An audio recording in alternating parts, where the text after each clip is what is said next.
Chris, good to meet you. Good to meet you. So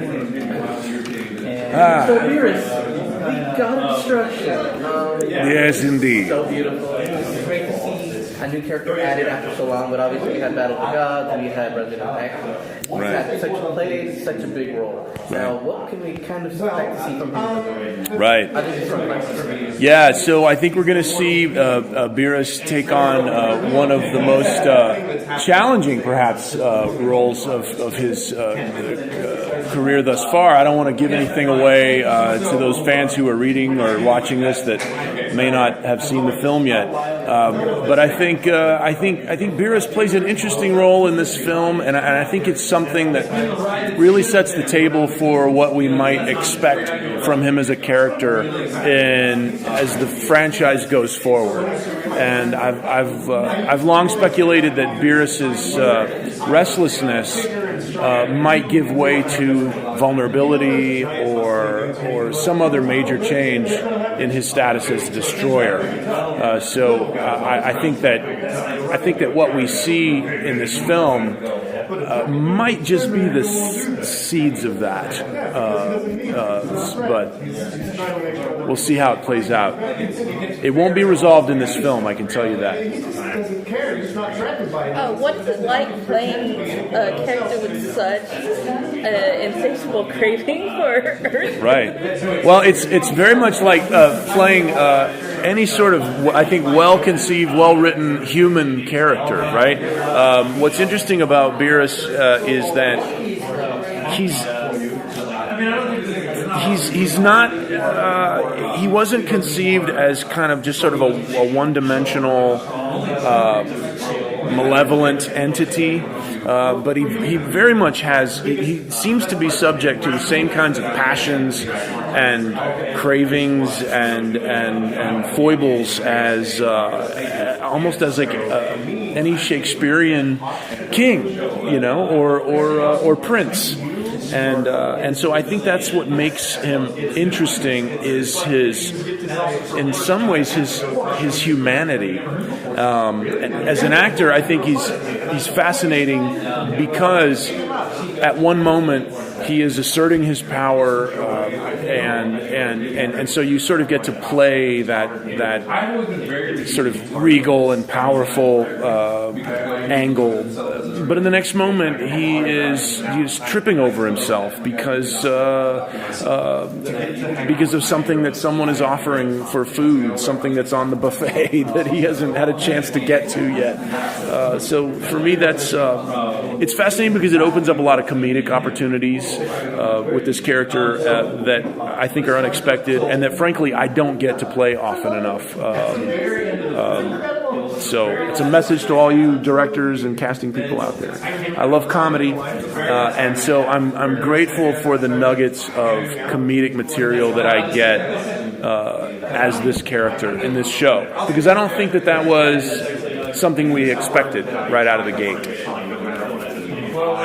Speaking of having so many different layers, he's a person that just wants to sleep, doesn't care, but he's got a soft spot for Goku and Vegeta, maybe because of the food, maybe, but then he plays different roles in them. Right. As a mentor, as someone who just wanted to fight them. How do you play into that? Right, I think that makes him very useful to our heroes that we've come to know, having watched Dragon Ball all these years, because he can be all of those things, and he kind of represents for them kind of a much higher level of achievement than they had ever considered before. For me as an actor, again, I sort of play what I'm given, and the script and certainly as the animation as it's kind of drawn sort of dictate a lot of what I do.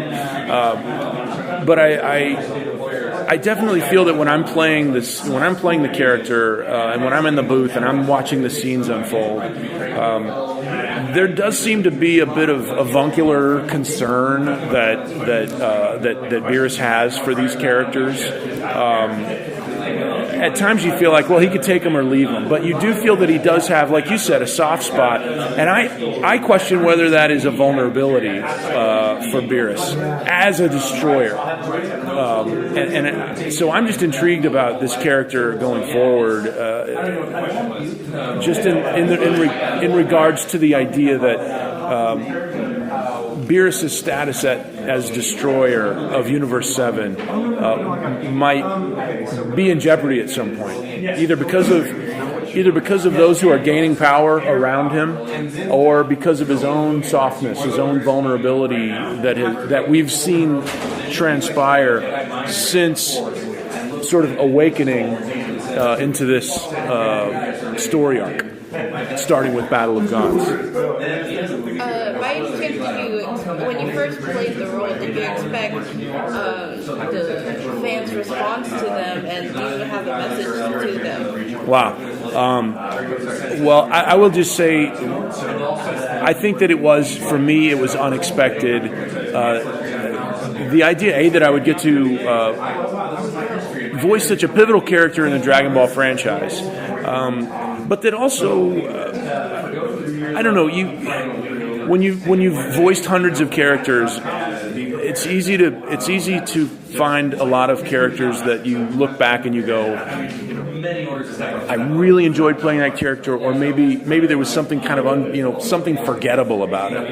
And I think what was exciting for me was that I stumbled upon a character that I felt like I really connected with. Like when I read the script and when I saw the character, and I just felt like there was a connection. And I think most great performances require something like that connection between the performer and the character, either as it's written, or in the case of the way we do anime, the way it's also drawn and the way it's animated. And so for me, I guess to your question about a message for the fans,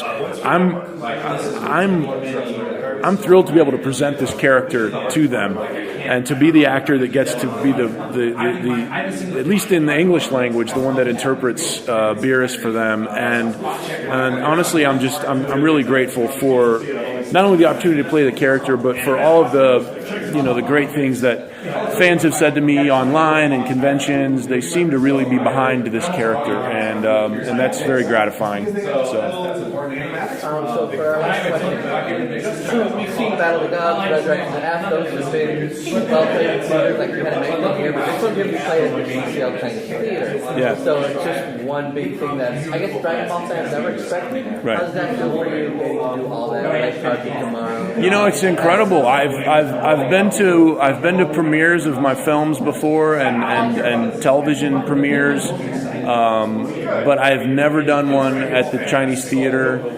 It's a historic place on every level, and I honestly thought, I think I never expected that my first experience there would be an animated show, so it's a special kind of honor to be able to do that, and also to bring Dragon Ball. I think it's really cool for the fans, and I'm also really happy for the fans. And I think you may have noticed a few weeks ago at the Macy's Thanksgiving Day Parade, we had a flying Goku for the first time ever in the parade. And I just think things like that sort of are also messages to the fans to say thank you for staying with us all these years. Thank you for continuing to support the franchise, and we're going to be there for you as long as you can be there, for us. And so, yeah. Thank you very much. Yeah, thank you. Yeah, sure.